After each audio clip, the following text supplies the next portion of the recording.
Today we're going to talk about the relationship between fasting during Ramadan and its immune effects. Ramadan lasts between 29 and 30 days, and you're required not to drink or eat anything just before sunrise to just after sunset. This is a dry fast, and what I mean by a dry fast is you're not drinking any water.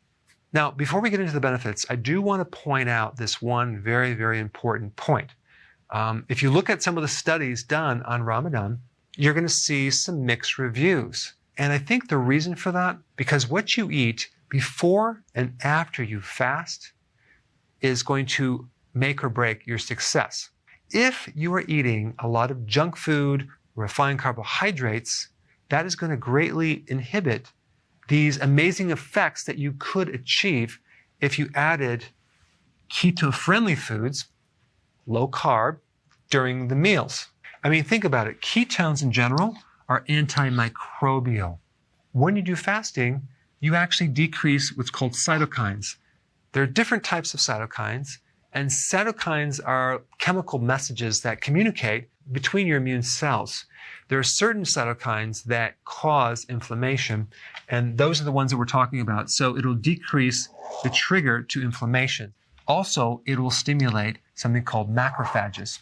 A macrophage is a large cell that eats bacteria and microbes and viruses. This is like a professional, what's called a phagocyte, which not just is like a garbage disposal, but it is a deadly killer and one of the first lines of defense for any type of invasion for microbes. So the more you can stimulate macrophages, the better the immune system. All right, next thing is it will increase the microbiome. What is the microbiome?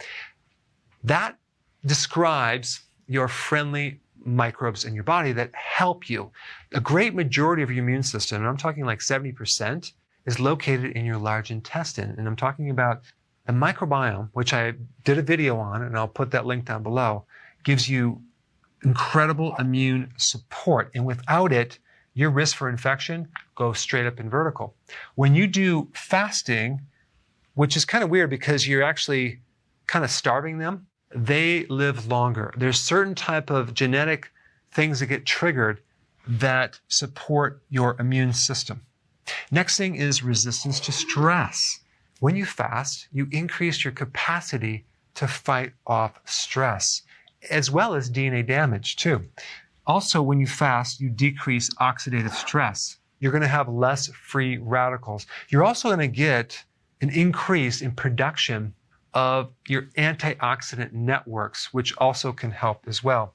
And lastly, fasting will increase autophagy, which is your body's ability to recycle old damaged parts, as well as microbes. There's a very specific type of autophagy called xenophagy, which targets pathogens. One huge benefit of fasting is basically the elimination of these microbes that can stay dormant in your body for many, many years. Ramadan has huge, powerful effects on the immune system, but I think it could be a lot better if you also add keto. If you're new to my channel, I put a link down below of exactly what you should be eating to enhance your benefits. If you want more information about fasting, check out this intro video right here.